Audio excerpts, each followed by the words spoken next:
আসসালামু আলাইকুম প্রিয় ভিউয়ার্স। আমাদের ইসলাম ধর্ম মানুষের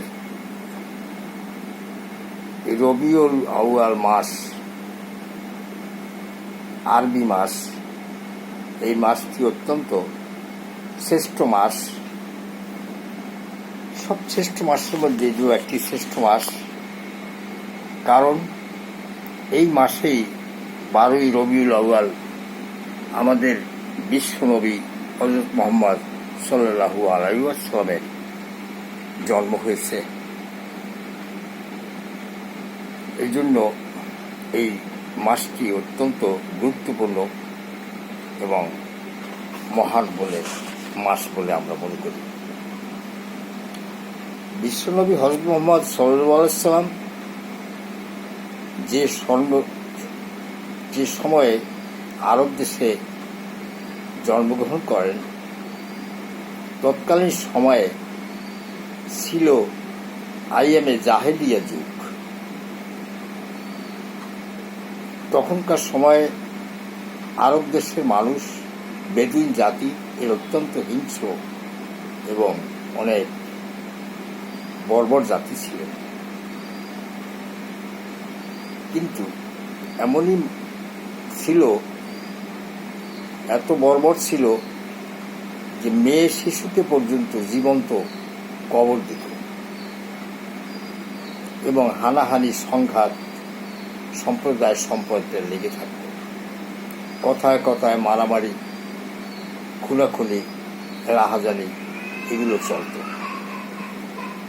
তখন অন্যান্য ধর্মাবলম্বী লোকেদের মধ্যেও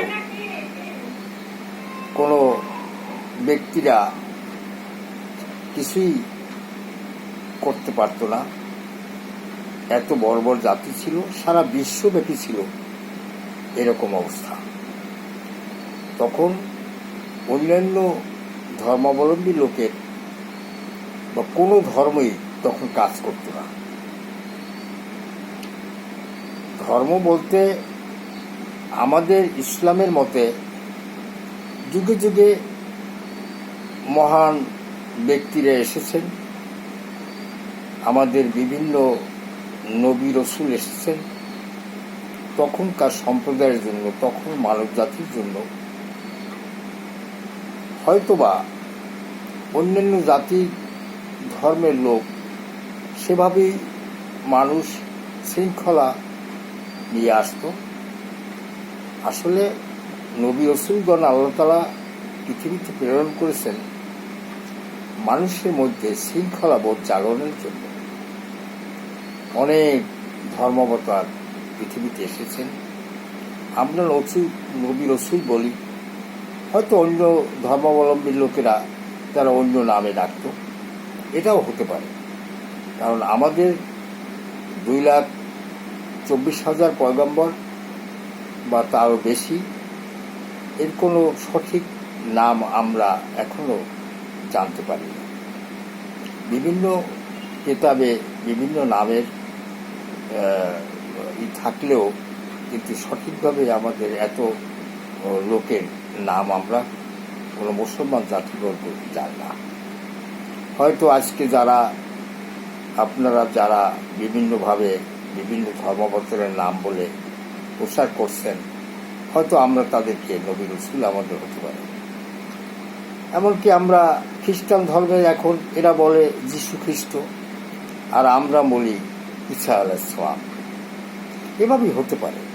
যাই হোক, অত বিতর্কে আমি যাব না।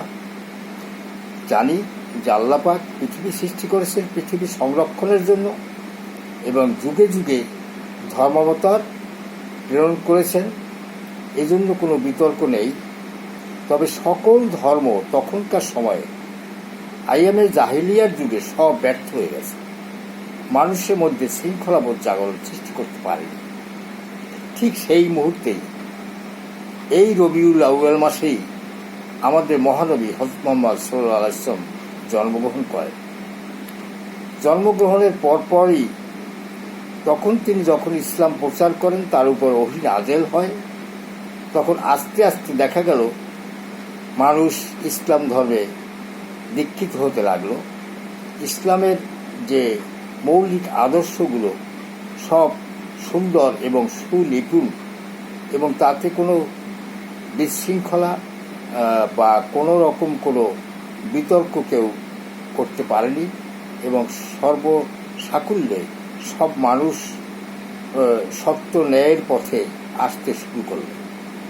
এভাবে ইসলাম ধর্ম প্রচার হতে লাগলো, এবং সঙ্গে সঙ্গে অন্যান্য ধর্মের যেসব বাণীগুলো নিয়ে মানুষ আগে কাজ করত, ওই সময় ফেল হয়ে গেল। তখন তারাও আস্তে আস্তে তাদের ধর্মের মধ্যে একটা শৃঙ্খলাবোধ জাগরণ সৃষ্টি করল। সেই আইএমএ জাহিলিয়া যুগ।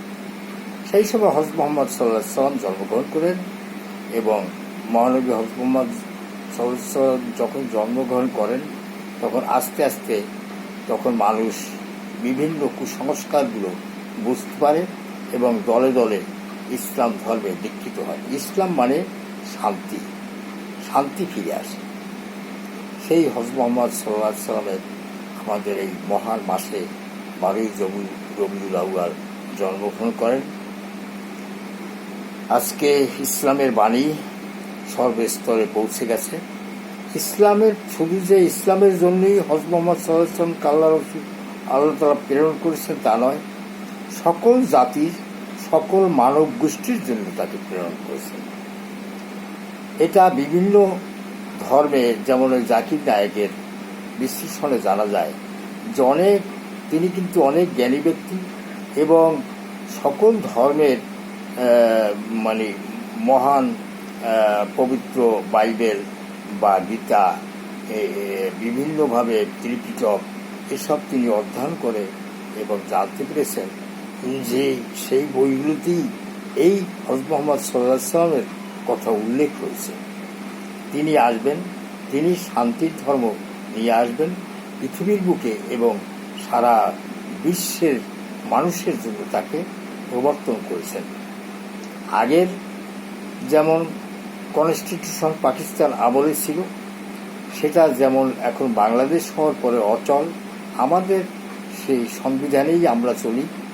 কিন্তু পাকিস্তানের সংবিধান তখনকার সময়ে ছিল, কিন্তু এখন তো আর সেইটা বাংলাদেশে চলে না।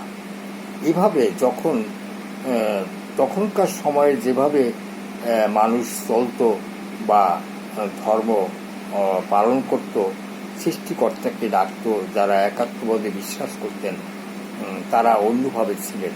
কিন্তু এখন যে সংবিধান আমাদের পবিত্র কোরআন শরীফ, এটাই আমাদের ইসলামের সংবিধান, এবং সেই মোতাবেক আমরা চলাফেরা করি, 5 ওয়াক্ত নামাজ, রোজা, হজ, যাকাত ইত্যাদি। কিন্তু আজ সেই এখনকার কথা হলো, তখন যে রুল জারি ছিল, যেভাবে ধর্ম পরিবর্তনটা চালাতো তখনকার সময়ে, সেটা সঠিক আছে। আমরা কারো কোনো ধর্মকে কটাক্ষ করি না, হতে পারে তাদের সেভাবেই মানুষ চলত, ওই সময়ের জন্য ঠিক ছিল। কিন্তু এখন আমাদের পূর্ণ সংবিধান, আমাদের পবিত্র আল কোরআন, আমরা সেগুলোকে মানি। এবং দেখেন, সমস্ত ধর্ম গ্রন্থগুলো এখন যেগুলো তৌরাত, জবুর, ইনজিল, কোরআন, এই 4টি আমরা শ্রেষ্ঠ মনে করি। সেই তৌরাত, জবুর বা অন্যান্য গ্রন্থগুলোর অনেক বিকৃত হয়েছে। আবার যেটাকে ধরেন খ্রিস্টানদের বাইবেল, আগের তুলনায় অনেক পরিবর্তিত হয়েছে, এবং সেই গীতা, ত্রিপিটক, তারাও যুগে যুগে এভাবে পরিবর্তিত হয়েছে। একমাত্র ইসলাম ধর্মের যে কোরআন শরীফ, তা কিন্তু কোনো অক্ষর পরিবর্তিত হয়নি। আজকে 1500 বছর পর্যন্ত একইভাবে কোনো অক্ষর বা শব্দ কোনো পরিবর্তন হয়নি, একই অবস্থা রয়েছে। এবং সকল ধর্মগ্রন্থগুলোর মধ্যে একমাত্র আমাদের আল কোরআন কোনো অপরিবর্তিত গ্রন্থ, এবং এই কোরআন শরীফে যে ভবিষ্যৎ বাণী রয়েছে, আজকে ১,৫০০ বছর আগে এই কোরআন নাজিল হয়েছে। এখনকার সময়ের যে বিভিন্ন বাণী আমরা দেখতে পাচ্ছি যে সেই বলা হয়েছে কোরআন পাকে, যেভাবে মিশরের পিরামিডের কথা, সে ফেরাউনের কথা, সেসব ফেরাউনের নিদর্শন আছে। এজন্য কখনো ইহা মানব রচিত নয়, স্বয়ং আল্লাহ পাকের মুখের কথা। হযরত জিবরাইল আলাইহিস সালামের মাধ্যমে আমাদের মহানবী হযরত মুহাম্মদ সাল্লাল্লাহু আলাইহি ওয়াসাল্লামের কাছে ওহী আসত এবং তার সেই কথাগুলোকে মানে আল্লাহর বাণীকে জিবরাইল আলাইহিস সালাম পৌঁছে দিতেন এবং হযরত মুহাম্মদ সাল্লাল্লাহু আলাইহি ওয়াসাল্লাম সেটাই বলতেন যে এটা আমার কথা নয়, এটা আল্লাহ পাক স্বয়ং তার নিজের কথা, সেইটাই কোরআন শরীফ। আর আল্লাহ পাক রাসূল সাল্লাল্লাহু আলাইহি ওয়াসাল্লাম যে কথাগুলো স্বাভাবিক বলতেন বা উপদেশাবলী দিতেন, সেগুলোকে আমরা মনে করি হাদিস। এবং হযরত মুহাম্মদ সাল্লাল্লাহু আলাইহি ওয়াসাল্লাম আপনারা জানেন যে তিনি অন্যান্য ধর্মের লোকও তাকে বলতো আলামী, মানে বিশ্বাসী। জীবনে কখনো সে একটি মিথ্যা কথা বলেনি। অতএব এই তিনি যে বলেছেন যেটা আল্লাহর বাণী, এটা কখনো মিথ্যা নয়, তার কথা নয়। আর তিনি যেটা বলতেন সেটাই হলো হাদিস। আর কোরআন শরীফের যাবতীয় তার মুখ থেকেই আমরা শুনেছি এবং সেটাই লিপিবদ্ধ করা হয়েছে। সেগুলো তিনিই বলতেন যে আল্লাহ পাক স্বয়ং জিবরাইলের মাধ্যমে তার কাছে পাঠিয়েছেন, এটা স্বয়ং আল্লাহ পাকের কথা। এবং সেই আল্লাহ পাকের কথাগুলো নিয়েই ১১৪টা সূরা নিয়ে আমাদের কোরআন শরীফ।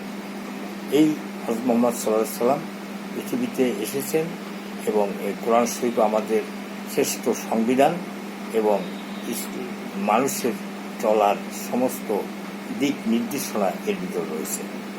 এর ভিতরে মানুষের জন্ম থেকে মৃত্যু পর্যন্ত যাবতীয় যা করণীয় সকল কিছু এর ভিতরে লিপিবদ্ধ।